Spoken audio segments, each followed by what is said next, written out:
If you're taking an Uber, make sure you specify the pickup location. Although Uber will ask you about it anyways, it's important to know which street you're actually at. For example, if you're at the Louvre and you ordered an Uber, it will ask you which side you're standing on. Not just the side, but also the intersection. I found that if I'm at a big landmark or attraction, I walk around a little and find a hotel.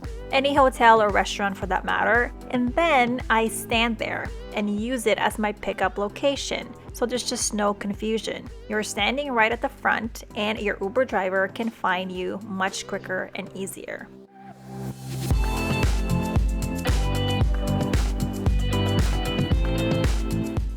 I've learned this after I had to cancel a ride because I was standing on the opposite side of the big attraction, and it was a long street that goes around, but I was on the wrong intersection.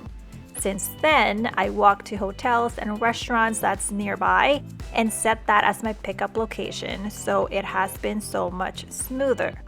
Note that some will not drop you off right at the front of your destination. Usually, I will not agree to this, obviously, but when in Paris, I want to take in as much walking, so I take it because it gives me a chance to walk around and see more places.